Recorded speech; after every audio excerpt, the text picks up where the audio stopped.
अध्याय 1। जब दिल्ली केवल एक सपना थी, राजपूतों का युग। दिल्ली की जमीन पर जब पहली बार सूरज की किरणें बिखरीं, तब यहां सिर्फ छोटी छोटी बस्तियों का जाल था। यह वह समय था जब राजपूतों का शासन उत्तर भारत पर था और गंगा यमुना के दोआब के बीच एक नया शहर जन्म ले रहा था, इंद्रप्रस्थ। कहा जाता है कि यही वह स्थान था जहां पांडवों ने अपनी राजधानी बनाई, जो बाद में इंद्रप्रस्थ से दिल्ली कहलाए। सदियों बाद यहां के राजाओं में एक नाम चमका, राजा पृथ्वीराज चौहान। पृथ्वीराज सिर्फ बादशाह नहीं, एक कहानी थे, बहादुरी, प्रेम और सम्मान की कहानी। कहा जाता है कि उनकी आंखों की तेजी से तीर की दिशा बदल जाती थी और उनकी तलवार दिल्ली की इज्जत की रक्षक थी। उन्होंने ही कगिलाराय पिथौरा का निर्माण करवाया, दिल्ली का पहला महान किला, जो आज भी खामोशी से उनकी बहादुरी की कहानी सुनाता है। लेकिन किस्मत को कुछ और मंजूर था। दूर कहीं पश्चिम में गजनी और गौर की वादियों में एक और नाम उभरा, मोहम्मद गौरी। गौरी ने हिंदुस्तान के दरवाजे पर दस्तक दी और पृथ्वीराज ने तलवार से जवाब दिया। पहली जंग में दिल्ली की मिट्टी ने चौहान का साथ दिया, लेकिन दूसरी तराइन की जंग ने सब बदल दिया। गौरी ने दिल्ली पर कब्जा किया और राजपूत दिल्ली का सूरज डूब गया। दिल्ली ने पहली बार गुलामों, बादशाहों और फतेह करने वालों के कदमों की आहट सुनी और यह शहर समझ गया कि अब यह सिर्फ एक रियासत नहीं, बल्कि इतिहास का केंद्र बनने जा रहा है। अध्याय 2। दिल्ली सल्तनत का आरंभ। गुलाम से बादशाह तक गौरी की जीतों के बाद दिल्ली एक नए दौर में दाखिल हुई। गौरी वापस गया, लेकिन अपने पीछे छोड़ गया एक गुलाम, कुतुब उद्दीन ऐबक। यही गुलाम दिल्ली का पहला बादशाह बना और इस तरह दिल्ली सल्तनत का आरंभ हुआ। कुतुब उद्दीन ऐबक कोई आम बादशाह नहीं था। गुलामी से उठकर बादशाहत तक पहुंचने वाला यह शख्स सादगी और इंसाफ में मिसाल था। उन्होंने ही कुतुब मीनार का निर्माण करवाया, वह मीनार जो आज भी आसमान को चीरती दिल्ली की पहचान है।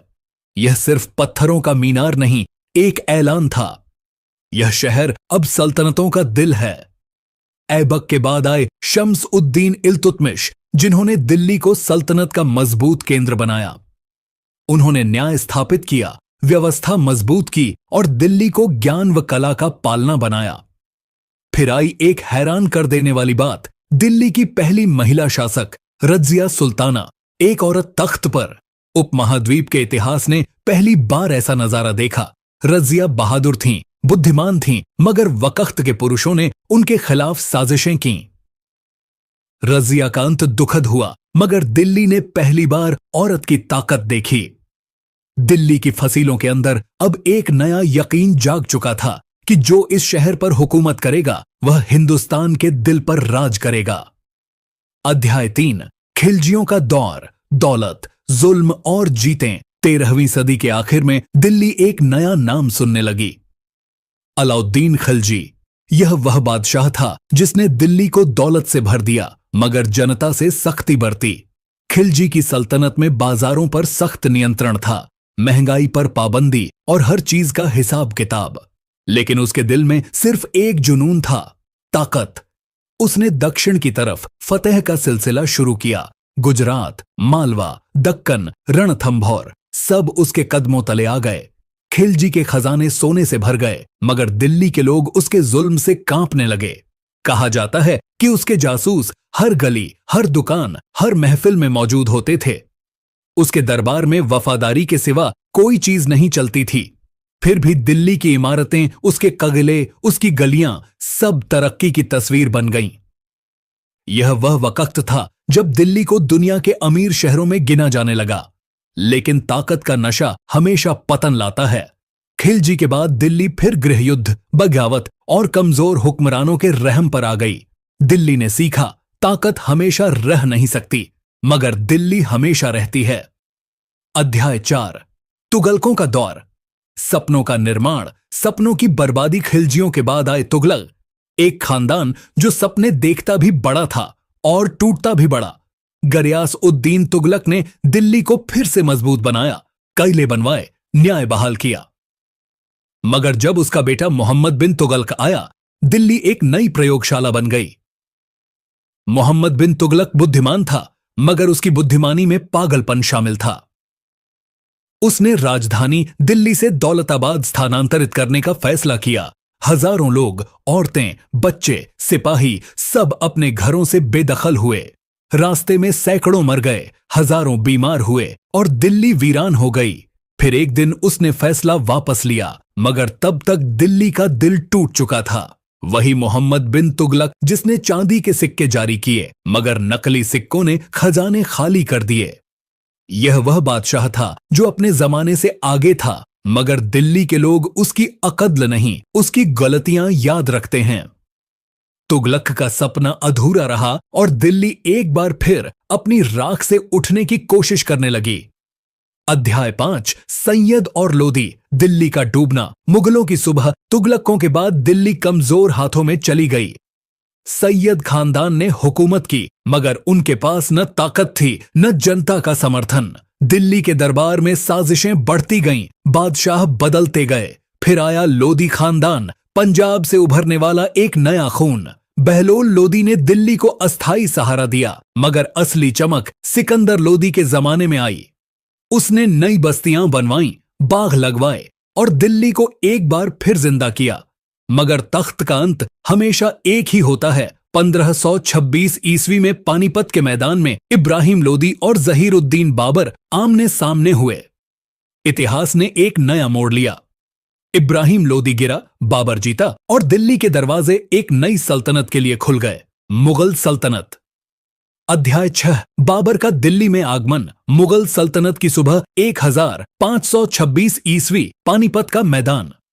धूप की किरणों में तलवारों की चमक आंखों को चौंधिया रही थी। एक तरफ इब्राहिम लोदी, दिल्ली का आखिरी सुल्तान, दूसरी तरफ एक अनजान चेहरा, जहीरुद्दीन बाबर। बाबर ने तुर्कों और ईरानियों के अंदाज में तोप खाने के साथ हमला किया और दिल्ली के घोड़ों ने पहली बार बारूद की बू सूंघी। पानीपत की जंग में इब्राहिम लोदी मारा गया और दिल्ली के दरवाजे बाबर के लिए खुल गए। बाबर ने दिल्ली में दाखिल होकर कहा, यह शहर, यह जमीन अब मेरी अमानत है। बाबर का दौर लंबा न था, लेकिन दिल्ली के मिजाज को बदल गया। यहां पहली बार एक संगठित, कला प्रेमी और गरिमापूर्ण सल्तनत की नींव रखी गई। बाबर खुद वास्तुकला, शायरी और संस्कृति का शौकीन था। दिल्ली की गलियों में अब फारसी भाषा का रंग बिखरने लगा और हिंदुस्तान का मुकद्दर हमेशा के लिए बदल गया। अध्याय 7, हुमायूं। किस्मत का शहजादा बाबर के बाद दिल्ली का ताज उसके बेटे हुमायूं के सर आया। हुमायूं सपनों का बादशाह था, नेक दिल मगर कमजोर। उसने दिल्ली को खूबसूरत बनाने के सपने देखे, मगर सियासत की चालों में फंस गया। इसी दौरान एक नया सितारा उभरा, शेर शाह सूरी। एक आम सिपाही से उठकर सल्तनत छीन लेने वाला यह इंसान दिल्ली के इतिहास का सबसे काबिल हुक्मरान साबित हुआ। हुमायूं को देश निकाला लेना पड़ा और दिल्ली के तख्त पर सूरी खानदान का राज कायम हो गया। हुमायूं का दौर दिल्ली के लिए पतन का दौर था, मगर यह भी सच है कि उसकी हार के बाद ही दिल्ली ने शेर शाह की व्यवस्था देखी, वह व्यवस्था जिसने आने वाली सदियों की नींव रखी। अध्याय 8, शेर शाह सूरी। दिल्ली का निर्माता। अगर दिल्ली के दिल में इंसाफ और व्यवस्था की कोई तस्वीर है तो वह शेर शाह सूरी है। उसने सिर्फ 5 साल हुकूमत की, मगर वह 5 साल दिल्ली के इतिहास की 5 सदियों पर भारी हैं। उसने ग्रैंड ट्रंक रोड बनवाई जो आज भी दिल्ली से काबुल तक फैली हुई है। उसने न्याय व्यवस्था मजबूत की, जमीनों की पैमाइश करवाई, सिक्का व्यवस्थित किया, डाक का निज़ाम स्थापित किया और दिल्ली को प्रशासनिक केंद्र में बदला। शेर शाह ने लाल किला नहीं बनाया, लेकिन उसने दिल्ली को लाली दी, इंसाफ की। उसके बाद आने वाले बादशाह उसके तरीकों की नकल करते रहे, मगर वह जो असर छोड़ गया वह आज भी दिल्ली के रग रग में जिंदा है। अध्याय 9, हुमायूं की वापसी। किस्मत का बदला। शेर शाह के बाद उसके बेटे कमजोर साबित हुए और किस्मत ने हुमायूं को एक और मौका दिया। ईरान की मदद से हुमायूं दिल्ली वापस आया, लेकिन दिल्ली की फजाएं अब बदल चुकी थीं।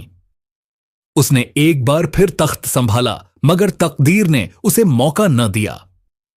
एक दिन अपनी लाइब्रेरी की सीढ़ियों से फिसल कर गिरा और वह बादशाह जो सपनों में जीता था इतिहास बन गया। मगर उसके बाद दिल्ली पर चढ़ता सूरज उसका बेटा था, जलाल उद्दीन अकबर, जिसने दिल्ली को दुनिया की महानतम सल्तनतों में शामिल कर दिया। अध्याय 10। अकबर महान, दिल्ली का सुनहरा द्वार। अकबर वह बादशाह था जिसने दिल्ली को सिर्फ फसीलों का शहर नहीं, एक तहजीब, एक नजरिया, एक सल्तनत बनाया। उसने धर्म, सियासत और कला सबको एक साथ जोड़ दिया। अकबर ने फतेहपुर सीकरी में अपनी राजधानी बनाई, मगर दिल्ली उसके दिल में रही। यही वह दौर था जब दिल्ली के बाजारों में फारसी, हिंदी, तुर्की, अरबी सब बोलियां घुल मिल गईं। संगीत में तानसेन, शायरी में अबुल फजल और कला में वास्तुकारों ने दिल्ली को जन्नत बना दिया।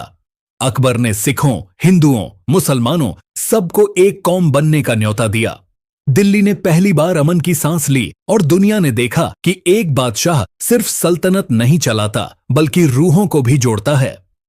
अध्याय 11। जहांगीर, सौंदर्य, न्याय और शराब। अकबर के बाद तख्त संभाला उसके बेटे नूरुद्दीन जहांगीर ने। जहांगीर के दौर में दिल्ली का रंग बदल गया। यह अब जंगों का नहीं, सौंदर्य का, अदालतों का नहीं, तस्वीरों और बागों का शहर बन गया। जहांगीर खुद चित्रकला, बागबानी और वास्तुकला का शौकीन था। उसने कहा था, अगर दुनिया में कहीं जन्नत है तो वह दिल्ली की हवा में है। जहांगीर के दौर में दिल्ली के दरबार में कलाकारों का मेला लगा रहता था, मगर शराब, साजिश और इश्क ने उसके द्वार को कमजोर कर दिया। फिर भी उसके जमाने में दिल्ली की फजा में खुशबू और संगीत घुल चुका था। अध्याय 12। शाहजहां, लाल किला और दिल्ली की शान। जहांगीर के बाद दिल्ली के तख्त पर आया शाहजहां। अगर दिल्ली को किसी ने सपनों की ताबीर दी तो वह यही बादशाह था। उसने दिल्ली के लिए निर्माण किया लाल किला, जामा मस्जिद, चांदनी चौक और एक नया शहर बसाया, शाहजहानाबाद। लाल किले की सुर्ख दीवारों से दिल्ली की किस्मत चमक उठी। यह वह दिल्ली थी जहां हर गली में ज्ञान, शायरी और शान थी। शाहजहां ने सिर्फ इमारतें नहीं बनवाईं, बल्कि दिल्ली की रूह को संगमरमर में तराशा। यह वह वक्त था जब दिल्ली दुनिया के महानतम शहरों में गिनी जाती थी। लेकिन किस्मत को हमेशा रहना पसंद नहीं और अगला दौर दिल्ली के लिए अंधेरा लेकर आया। अध्याय 13। औरंगजेब, तख्त, तलवार और तन्हाई। शाहजहां के बाद तख्त आया औरंगजेब आलमगीर के पास। वह अकबर के विपरीत था, इबादत करने वाला, सख्त, जंगजू। उसके द्वार में दिल्ली से हंसी और संगीत गायब हो गए। मदरसे तो खुले मगर दिलों में खौफ आ गया। औरंगजेब ने सल्तनत को बड़ा किया मगर दिल्ली को थका दिया। टैक्स सख्त हो गए, जनता बोझ तले दब गई। यह वह वक्त था जब दिल्ली के महलों से अजानें तो आती थीं, मगर संगीत के सुर खामोश हो गए थे। जब वह मरा तो सल्तनत भी कमजोर हो चुकी थी और दिल्ली एक बार फिर तकदीर के झूले में झूलने लगी। अध्याय 14। बहादुर शाह प्रथम से नादिर शाह तक। पतन का आरंभ। औरंगजेब के बाद दिल्ली के तख्त पर कमजोर बादशाह बैठने लगे। महलों में साजिशें, दरबार में चापलूसी और सरहदों पर दुश्मन। इसी कमजोरी ने उत्तर से नादिर शाह को न्योता दिया। 1739 ईस्वी में नादिर शाह ईरान से आया और दिल्ली की गलियों में खून बहा दिया। लाल किले के खजानों से तख्त ए ताउस और कोहे नूर लूट कर ले गया। दिल्ली के बाजार वीरान, गलियां सूनी और फजा मातम में डूब गई। यह वह दिन था जब दिल्ली की शान जमीन पर आ गई। शहर ने पहली बार समझा, ताकत के बिना खूबसूरती सिर्फ कमजोर सपना है। अध्याय 15। अहमद शाह अब्दाली और दिल्ली का आखिरी मुगल। नादिर शाह के बाद दिल्ली ने फिर उम्मीद बांधी, मगर किस्मत ने एक और तूफान भेजा, अहमद शाह अब्दाली। अब्दाली ने कई बार दिल्ली पर हमला किया और हर बार शहर के जख्म गहरे होते गए। आखिरकार दिल्ली एक ऐसी सल्तनत बन गई जिसमें केवल नाम के बादशाह रह गए। बहादुर शाह जफर, मुगलों का आखिरी चिराग, अब केवल शायरी में दिल्ली का बादशाह था, हकीकत में नहीं। वह कहता था, कितना है बदनसीब जैफर दफन के लिए 2 गज जमीन भी न मिली कुए यार में। सर, यह वह दिल्ली थी जो कभी बादशाहों की थी, अब अंग्रेजों की दिल्ली बनने जा रही थी। भाग 16। ईस्ट इंडिया कंपनी की परछाई, खामोश कब्जा। 1803 ईस्वी। तोपों की गूंज एक बार फिर दिल्ली में सुनाई दी। इस बार दुश्मन बाहर से नहीं, अंदर से आया। ईस्ट इंडिया कंपनी के सिपाही लाल किले के दरवाजों तक पहुंच चुके थे।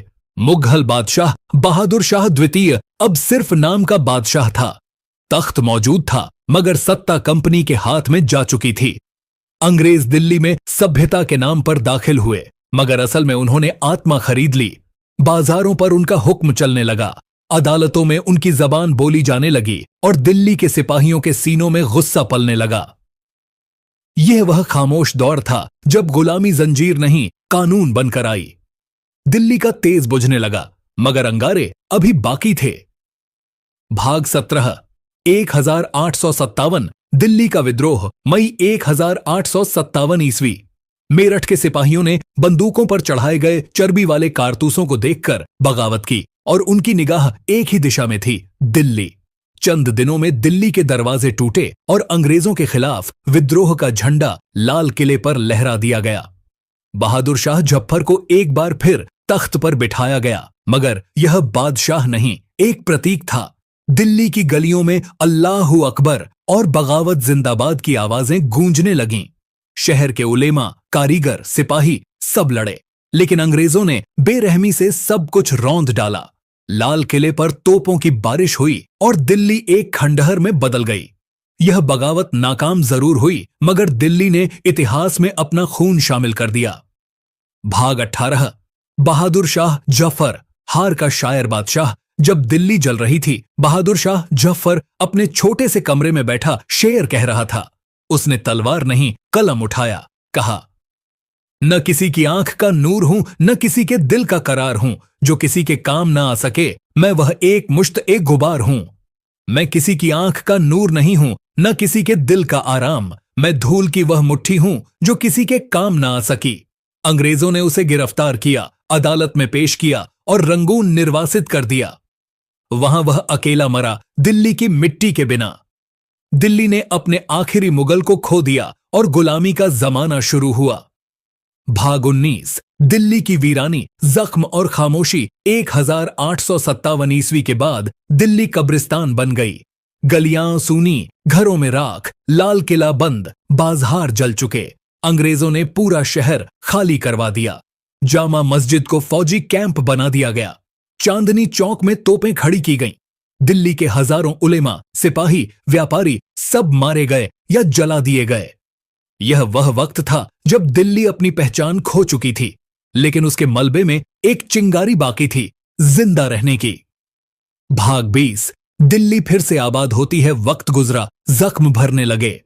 1860 के दशक में अंग्रेजों ने दिल्ली को दोबारा आबाद किया। शहर का नक्शा बदला। चांदनी चौक में नई इमारतें, सरकारी दफ्तर और अंग्रेजी ढंग की सड़कें बनने लगीं। लेकिन यह दिल्ली अब पुरानी दिल्ली नहीं थी।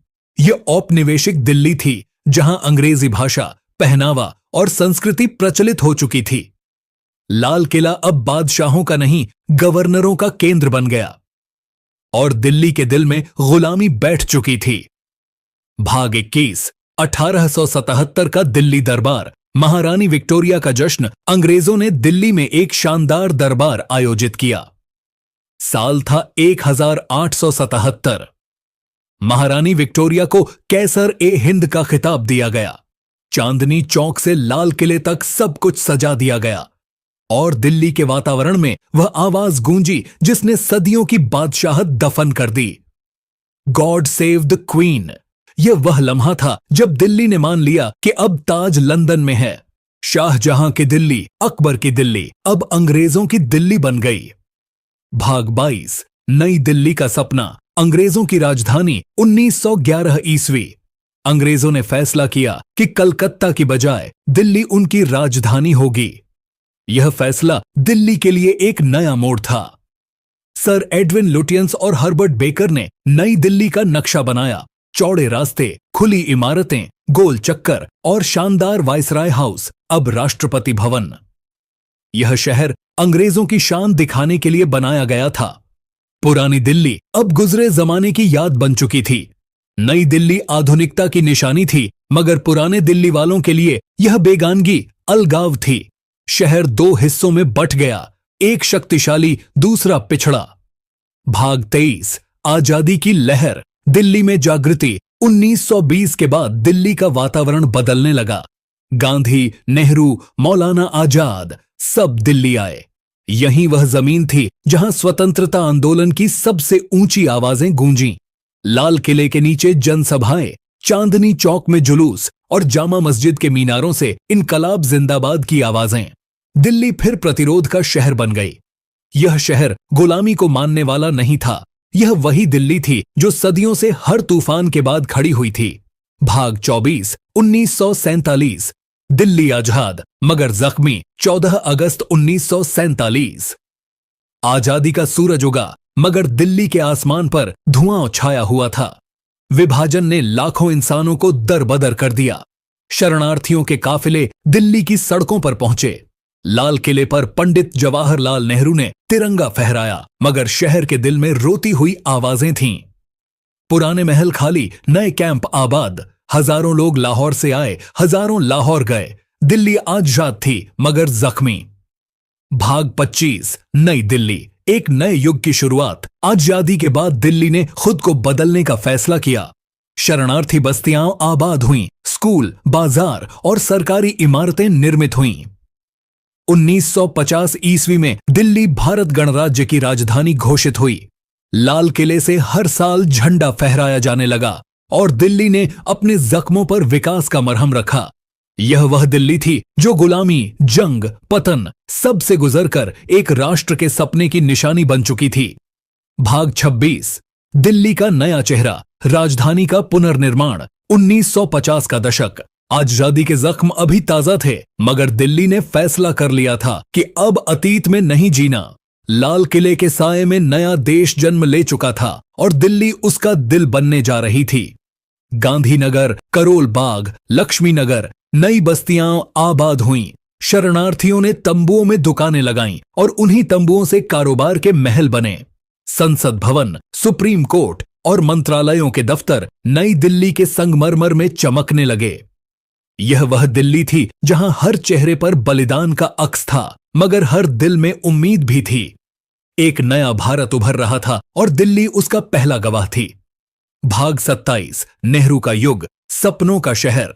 पंडित जवाहरलाल नेहरू के लिए दिल्ली सिर्फ राजधानी नहीं, एक सपना थी। उन्होंने चाहा कि दिल्ली ज्ञान, विज्ञान और शांति का केंद्र बने। इंडिया गेट के सामने विजय चौक आजादी की शान बन गया। संयुक्त राष्ट्र के प्रतिनिधि, दूतावास, विश्वविद्यालय सब दिल्ली में जमा होने लगे। नेहरू ने कहा था, दिल्ली सिर्फ शहर नहीं, हिंदुस्तान की आत्मा है। इसी दौर में दिल्ली में इंडिया हैबिटेट सेंटर, IIT और दिल्ली विश्वविद्यालय जैसे संस्थान पनपे। लेकिन इसी के साथ दिल्ली में वर्ग भेद भी बढ़ने लगा। सत्ता नई दिल्ली के महलों में थी और मेहनत पुरानी दिल्ली की गलियों में। भाग 28, लाल किले से पहला भाषण, नई पहचान। 15 अगस्त 1947 के बाद हर साल लाल किले पर तिरंगा फहराया जाता रहा।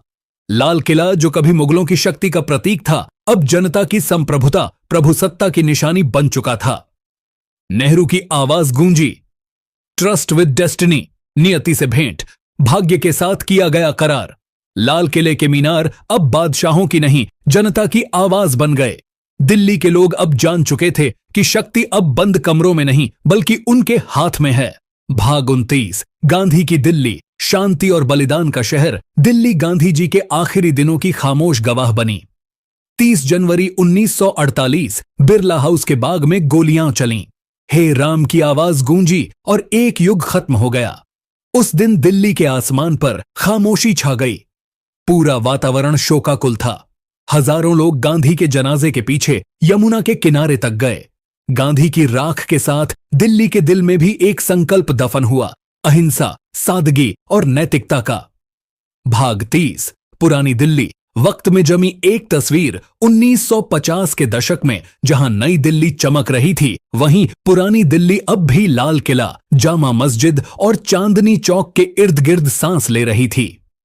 ठेले वाले, साहित्यकार, सुलेखक, कैलीग्राफर और मरम्मत करने वाले सब पुरानी दिल्ली की गलियों में जीवन का मेला लगाते थे।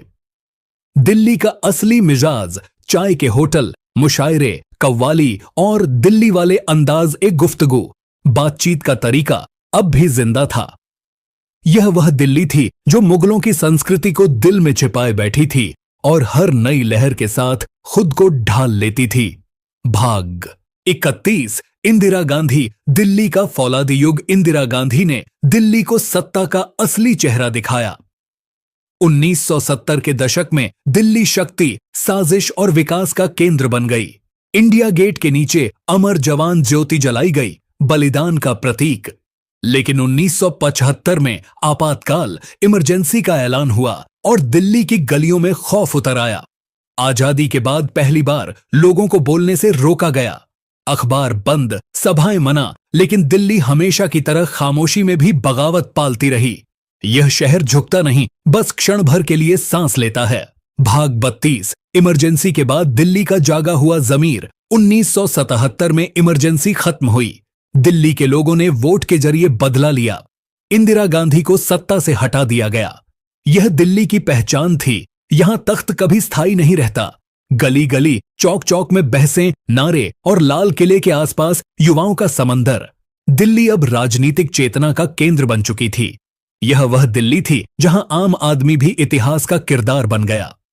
भाग 30, 1984, दिल्ली की काली रात। 31 अक्टूबर 1984, इंदिरा गांधी की हत्या की खबर फैली और दिल्ली आग में बदल गई। दंगे, लूटपाट, बेगुनाहों का खून। यह शहर जो कल तक शांति की बात कर रहा था, आज बदले के धुएं में घिरा हुआ था।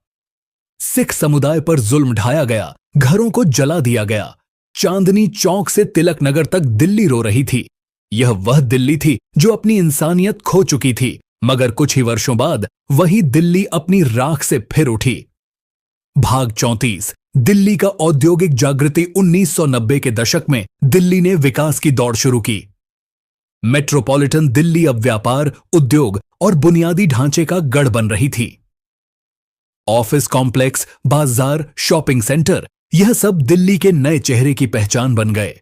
करोल बाग की मशीनरी, नरेला के कारखाने और नई दिल्ली के होटल। दिल्ली अब सिर्फ राजनीतिक नहीं, आर्थिक शक्ति भी बन चुकी थी। लेकिन साथ ही दिल्ली का वातावरण प्रदूषित होने लगा और यमुना की लहरें काला रंग लेने लगीं। विकास का जुर्माना दिल्ली ने सांसों से अदा किया। भाग 35, दिल्ली मेट्रो, एक नई आत्मा। 2002 में दिल्ली ने एक नया इनकिलाब, क्रांति देखा। दिल्ली मेट्रो। शीला दीक्षित के द्वार में शुरू होने वाला यह प्रोजेक्ट दिल्ली के चेहरे का आभूषण बन गया। लाल किला से राजीव चौक, शाहदरा से द्वारका, पूरी दिल्ली एक लड़ी में बंध गई। दिल्ली की मेट्रो सिर्फ सफर नहीं, सभ्यता का मील का पत्थर है। अब मजदूर, अफसर, छात्र सब एक ही डिब्बे में बैठे नजर आते हैं। यह दिल्ली की आत्मा है जो सबको जोड़ती है, तोड़ती नहीं। भाग 36, मनमोहन सिंह का द्वार। दिल्ली की आर्थिक उड्डान। 2004 से 2014 तक दिल्ली एक नए युग में दाखिल हुई। मनमोहन सिंह की नीतियों ने भारत की अर्थव्यवस्था को दुनिया के नक्शे पर प्रमुख कर दिया। दिल्ली के वित्तीय संस्थान, आईटी कंपनियां और अंतर्राष्ट्रीय दफ्तर अब शहर की पहचान बन चुके थे।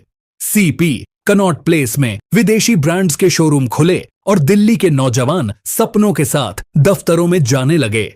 दिल्ली अब सिर्फ राजनीति नहीं, कारोबार का राजधानी बन चुकी थी। मगर विकास के साथ साथ दिल्ली के मसले भी बढ़ने लगे। ट्रैफिक, प्रदूषण और आबादी का दबाव।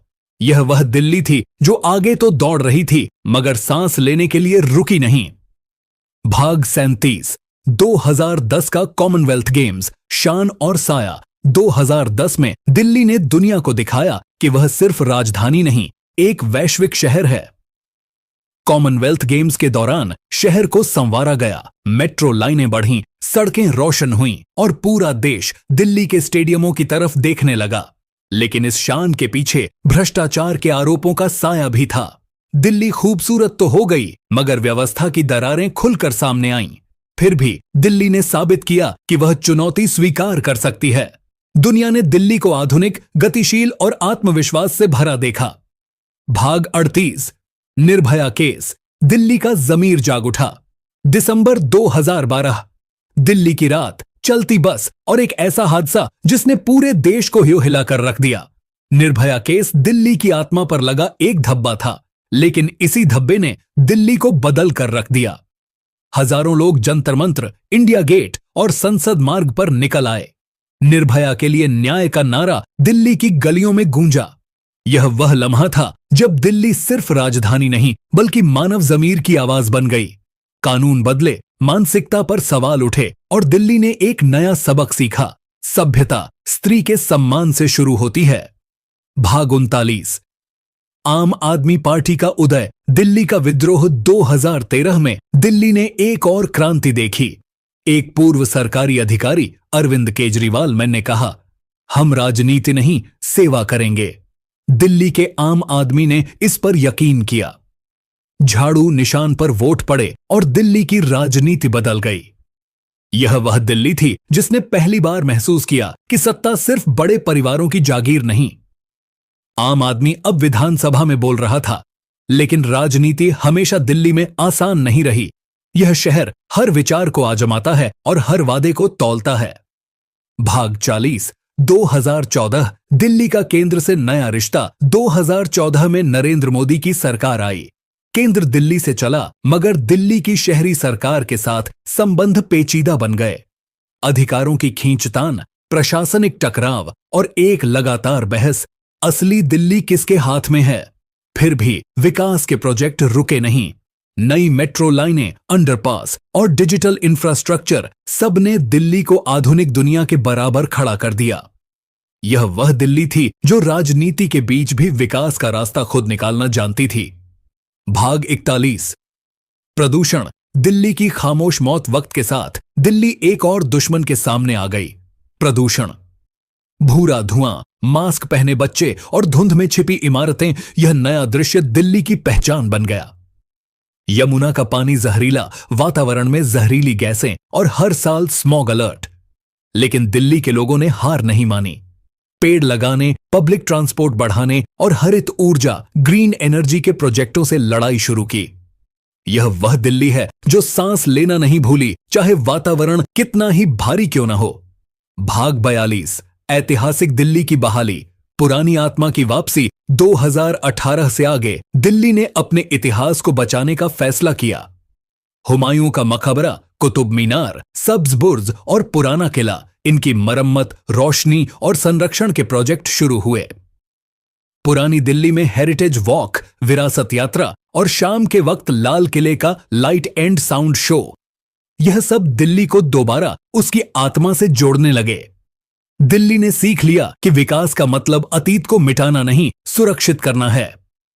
भाग 43। कोविड-19, दिल्ली की परीक्षा 2020 में दुनिया रुक गई, दिल्ली भी। सड़कें सूनी, मंदिर, मस्जिदें सब बंद। हजारों मजदूर पैदल अपने घरों की तरफ चल पड़े। दिल्ली के वातावरण में खौफ, खामोशी और आंसू थे, लेकिन अस्पतालों, कल्याणकारी संस्थाओं और आम नागरिकों ने एक दूसरे का साथ दिया। यह वह दिल्ली थी जो बर्बाद नहीं हुई, बल्कि इंसानियत की नई कहानी लिखी। कोविड के बाद दिल्ली बदल चुकी थी, ज्यादा सावधान, ज्यादा मजबूत और ज्यादा मानवीय। भाग 44। दिल्ली की नई पीढ़ी, शिक्षा और नवाचार। दिल्ली के स्कूल अब सिर्फ शैक्षणिक संस्थान नहीं, विकास के नमूने बन गए। सरकार ने सरकारी स्कूलों को आधुनिक किया, टीचर्स की ट्रेनिंग और डिजिटल कक्षाएं शुरू की गईं। IT, startup, fashion, art, Delhi के नौजवान अब हर मैदान में आगे हैं। यह पीढ़ी इतिहास से जुड़ी भी है और टेक्नोलॉजी से लैस भी। यह वह दिल्ली है जो भविष्य की आकृति खुद गढ़ रही है। भाग 45। दिल्ली, राजनीति, विरोध और जनता की आवाज। दिल्ली हमेशा आवाजों का शहर रही है, चाहे वह जामा मस्जिद के मीनारों से गूंजने वाली अजान हो या जंतर मंतर पर लगने वाले नारों की गूंज। नागरिकता कानून के विरोध, किसान मार्च या महिलाओं के प्रदर्शन, दिल्ली हर बार बोली है। यह शहर कभी खामोश नहीं रहता। लाल किला आज भी शक्ति का प्रतीक है, मगर अब वहां बादशाह नहीं, जनता की मर्जी बोलती है। भाग 46। दिल्ली की आत्मा, भाषा और लहजा। दिल्ली का सबसे बड़ा तोहफा सिर्फ लाल किला या कुतुब मीनार नहीं, बल्कि भाषा है। उर्दू, हिंदी, फारसी, पंजाबी सब दिल्ली की गलियों में घुल मिल गईं। यही भाषा थी जिसने शायरी को जन्म दिया, जिसने मीर, गालिब और ज़ौक़ को अमर कर दिया। दिल्ली की बोली में नरमी भी है, शरारत भी। यह वह लहजा है जो बाजार मछली मारान से निकलकर जामा मस्जिद की सीढ़ियों पर आकर दास्तान बन जाता है।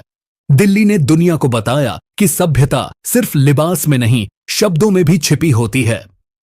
भाग 47। दिल्ली का साहित्य, शब्दों की सल्तनत। दिल्ली जो एक शहर था, आलम में इंतखाब, रहते थे मुंतखब ही जहां रोजगार के गालिब। दिल्ली जो दुनिया में एक बेहतरीन शहर था, जहां केवल चुने हुए लोग ही रोजगार पाते थे। दिल्ली ने सिर्फ बादशाह नहीं, शायर भी पैदा किए। यहां मीर ने दर्द लिखा, गालिब ने दर्शन, फिलॉसफी और इकबाल ने सपना। पुरानी दिल्ली के चबूतरे, पान की दुकानें, कहवाखाने, कॉफी हाउस, यह सब साहित्यिक महफिलों के अड्डे थे। उर्दू का केंद्र यही दिल्ली थी, जहां शब्दों की खुशबू दिल्ली के गुलाबों जैसी थी। यह शहर किताबों से ज्यादा बातों से जीता है। दिल्ली का खाना, स्वाद का इतिहास। अगर दिल्ली की जबान मीठी है तो उसका खाना उससे भी ज्यादा। चांदनी चौक के कोरमे से लेकर निजामुद्दीन के कबाबों तक यह शहर स्वाद में सल्तनतें बसाए बैठा है। मुगलों के दस्तरखान, औलियाओं, संतों के लंगर और बाजारों के छोले, चाय, बिरयानी, यह सब दिल्ली के भूगोल का हिस्सा हैं। कहा जाता है, जो दिल्ली में खा न ले वह हिंदुस्तान को छका ही नहीं। भाग 49। दिल्ली के मजार। आध्यात्मिकता का सफर। दिल्ली की गलियों में सिर्फ ताजमहल की चमक नहीं, बल्कि आध्यात्मिक रोशनी भी है। हजरत निजामुद्दीन औलिया, अमीर खुसरो, कुतुब साहब, शाह वलीउल्लाह, यह सब दिल्ली की आत्मा के संरक्षक हैं। हर गुरुवार को कव्वाली की आवाजों में दिल्ली का दिल धड़कता है। यह शहर पूजा और प्रेम का संगम है। यहां मस्जिद की अज़ान, मंदिर की घंटी और गिरजा की प्रार्थना सब एक ही वातावरण में घुल जाते हैं। भाग 50। दिल्ली की बस्तियां। समय के नक्शे पर जिंदा इतिहास। दिल्ली कई दिल्लियों से बनी है। इंद्रप्रस्थ, लालकोट, किला राय पिथौरा, सीरी, तुगलकाबाद, जहांपनाह, फिरोजाबाद, शाहजहानाबाद और अब नई दिल्ली। 8 दिल्लियां, 8 जमाने। हर दिल्ली किसी सपने, किसी खून, किसी निर्माण की याद है। पुराने किलों के खंडहर आज भी प्राचीरों से फुसफुसाते हैं। यह शहर कहता है, मुझे गिराना मुमकिन नहीं, मैं हर दौर में दोबारा जन्म लेता हूं। भाग 51। दिल्ली का मौसम। एहसास की 4 फसलें। दिल्ली का मौसम खुद शायर है। सर्दियों में बर्फ के पहाड़ों जैसी धुंध, कोहे काफ। गर्मियों में लू की लपट। बरसात में गलियों की मिट्टी की खुशबू और बसंत में सरसों के खेतों की चमक। यह शहर सिर्फ इतिहास नहीं, एहसास का भूगोल है। दिल्ली के वातावरण में वह खिंचाव है जो इंसान को याद भी रहता है और सताता भी है। भाग 52। दिल्ली की औरत। समय से मजबूत दिल्ली ने हमेशा औरत को आजमाया भी और उसे इज्जत भी दी, चाहे वह रजिया सुल्ताना हो, नूरजहां हो या निर्भया। यह शहर औरत के जख्मों का भी गवाह है और उसकी शक्ति का भी।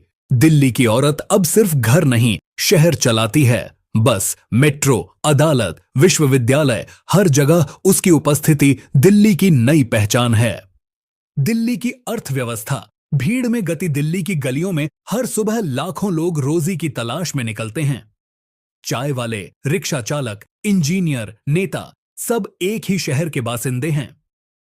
यह दिल्ली की सबसे बड़ी खूबी है। यह सबको जगह देती है।